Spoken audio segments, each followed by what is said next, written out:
Graça e paz, amados e amadas, aqui é Kátia Rios e nós estamos hoje no Salmo 24.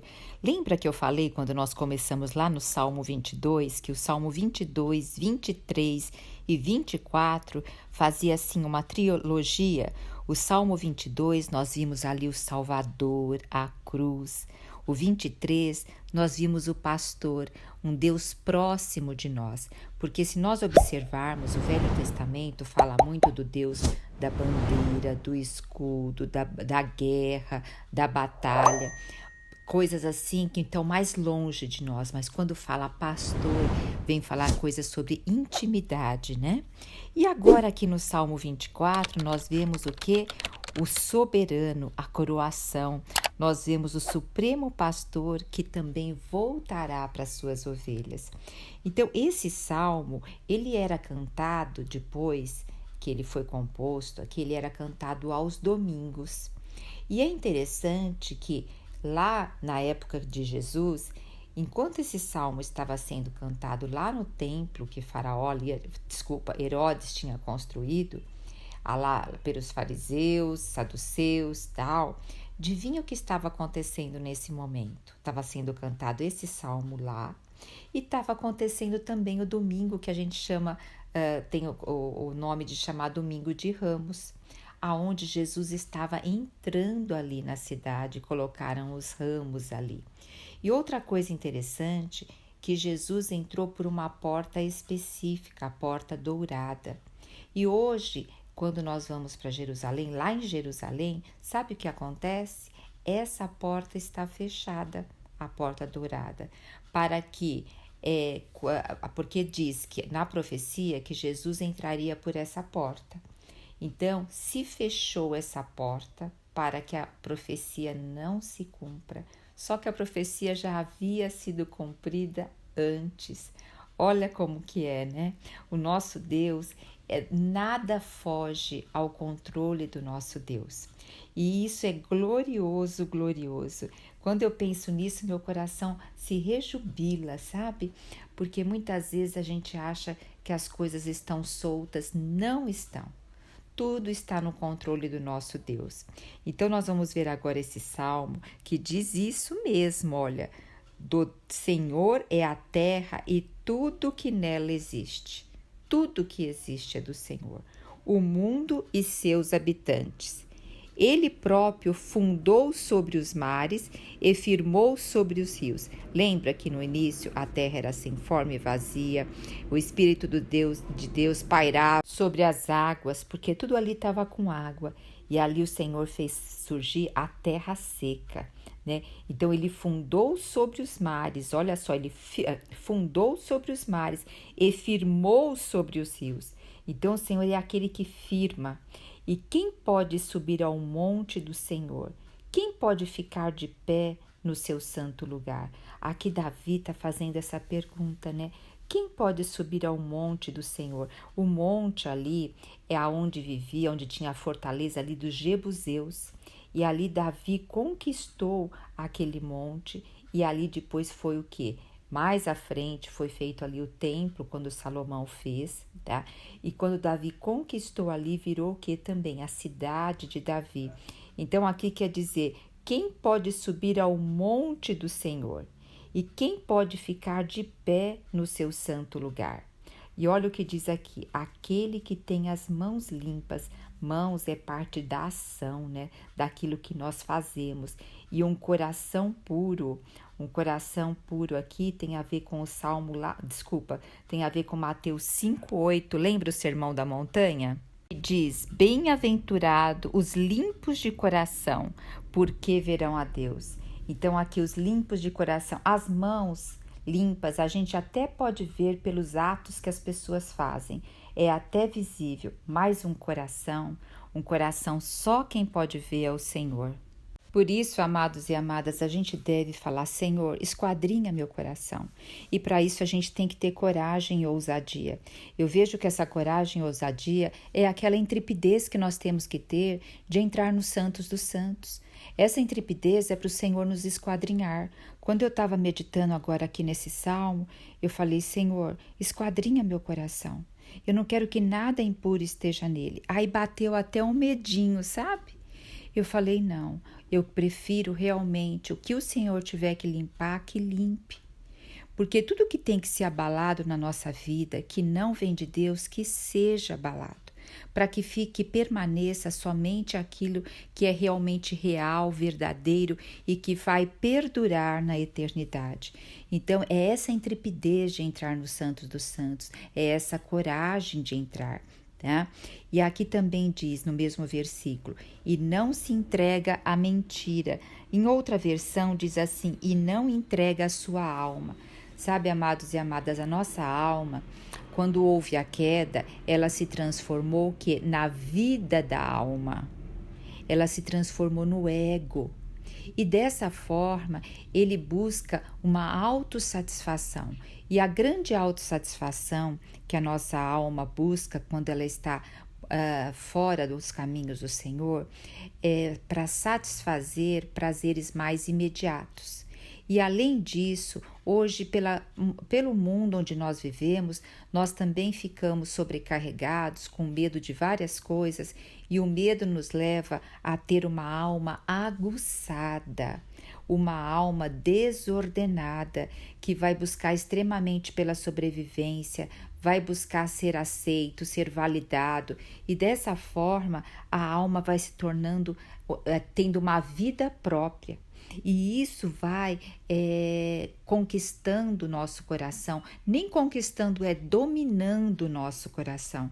E o nosso coração acaba ficando com uma terra que não está adequada para que a semente, que a palavra de Deus possa crescer e frutificar em nós.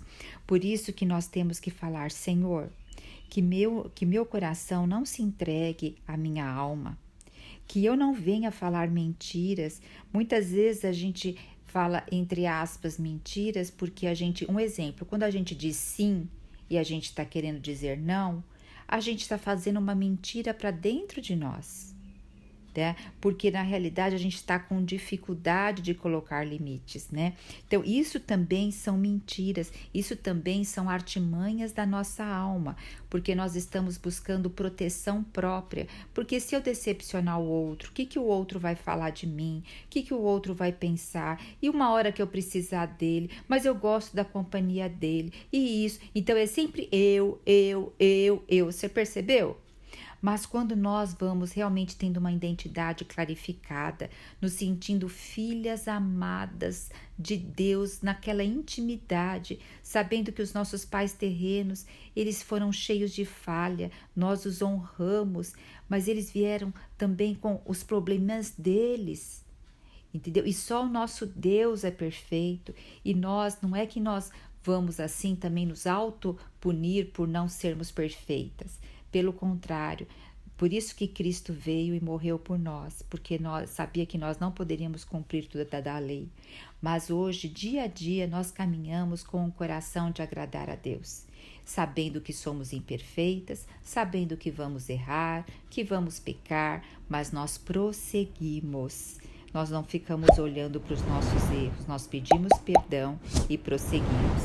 E aqui diz também que não age com falsidade, né? Então, todas essas coisas muitas vezes nem jura dolosamente. É como eu falei, muitas vezes está dizendo sim e na realidade tá, no íntimo é não, né? E porque aqui também tem pessoas que usam de falsidade, usam de dolo, mas eu não estou dizendo já nesse nível, sabe? Eu já estou dizendo num nível mais profundo do nosso ser, né? Vamos ver o versículo 5 agora. Este receberá do Senhor a bênção e Deus, o seu Salvador, lhe fará a justiça. Então o Senhor se agrada de um coração que realmente esteja puro e mãos limpas. Sabe, amadas e amados, aqui o Senhor, no Velho Testamento, falava muito de Deus sorrir para nós. Então é como se Deus sorrisse para nós. E é questão também de princípios. Existem princípios na vida que, se eles não forem conduzidos, se eles não forem cumpridos, algumas coisas não acontecem, tá? Não existe o princípio da gravidade. Então, se a gente solta um objeto, o objeto cai. A mesma coisa, O princípio, eu vou falar o princípio da gratidão. Quando nós estamos gratos, nós realmente estamos gratas porque aquilo que nós temos e não ficamos olhando para a falta, a tendência é esse princípio nos levar a ter mais. Porque nós nem percebemos também quando vamos tendo mais, porque é consequência.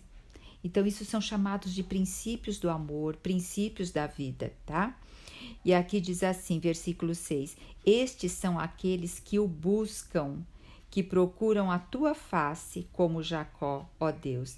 Estes são aqueles que o buscam e procuram a tua face, como Jacó, ó Deus. Então veja, o Senhor deseja que nós o busquemos e procuremos a face do Senhor. Muitas vezes a gente procura o Senhor para despejar tudo que está na nossa cabeça, no nosso coração e os nossos pedidos. E nós não ficamos ali esperando o que o Senhor tenha a nos falar. Porque quando nós ficamos à espera do que o Senhor tem a falar, durante o dia tudo nós ficamos, nossa atenção fica focada para uma linha de percepção do que o Senhor vai falar a nós. Pode perceber isso na vida de vocês, né? E aqui ele diz assim, como Jacó. Por que ele não falou como Abraão, como Isaac, até como Israel, mas ele falou como Jacó? Porque Jacó, lembra, ele lutou com Deus, ele lutou com o anjo. E Jacó significava suplantador. E o Senhor foi trabalhando no coração de Jacó, trabalhando, e ele virou o quê? Israel. Então veja, nós, é essa vida que o Senhor deseja de nós. Nós assim, quem sabe qual é o nosso nome no sentido, né? Jacó suplantador, e como o Senhor quer transformar nós, e até o ponto de lutar ali e receber a bênção. Tá? E não, porque Jacó não largou o anjo ali enquanto o anjo não abençoou ele. E nós aqui, todo dia, nós estamos face a face, nós já fomos abençoadas em Cristo Jesus. Agora nós temos que aprender a tomar posse da bênção. Nós já somos abençoadas, nós já temos a vida em abundância, só que nós não sabemos muitas vezes tomar posse disso e vivemos uma vida miserável. Então, mais uma vez, eu quero falar quando esse salmo foi escrito. Talvez eu esqueci algo. Esse salmo também, ele tem a ver quando foi trazido a arca para Jerusalém. A arca estava em Kiriat Jearim, lá na casa de Obed-edom. E agora ela estava sendo trazida aqui para o Monte Sião, estava sendo trazida aqui para Jerusalém. Então eles estavam entoando esse hino. E depois, como eu disse para vocês, esse hino era cantado aos domingos, né? Aí nós vimos até o versículo 6. Agora nós vamos ver que tem uma pausa. Provavelmente essa pausa é para cantar a segunda estrofe já quando ele tivesse a arca passando ali pelas portas. E também ele já falando da volta do Senhor entrando ali pela porta. Então canta-se assim: levantai, ó porta, os vossos frontais, abram-se, ó antigos portais, para que entre o Rei da Glória. Então, ali a arca simbolizava a presença do Senhor, simbolizava o Rei da Glória. E o que tinha ali também na arca, né? Tinha lá o maná, o alimento, tinha a vara de Arão que floresceu. Então, ali eles estavam rejubilosos, recebendo ali a arca. E aqui fala, quem é o Rei da Glória?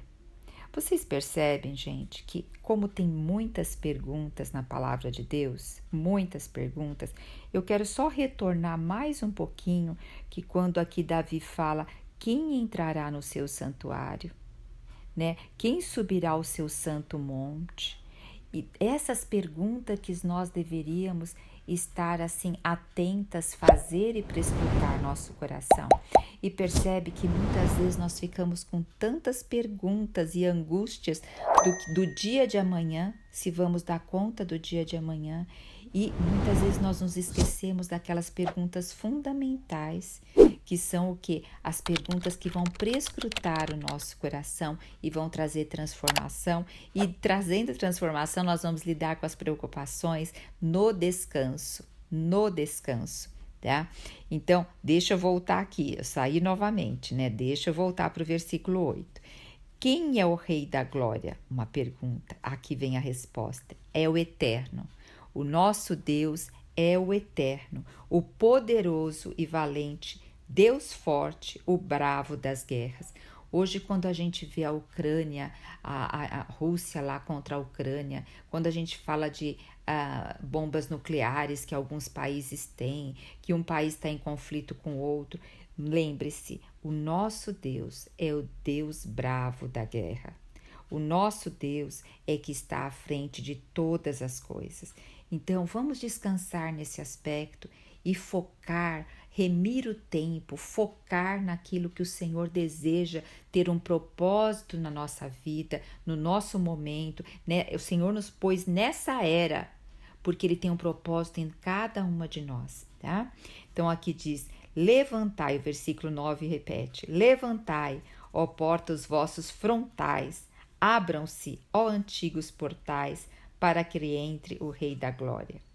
Quem é o Rei da Glória?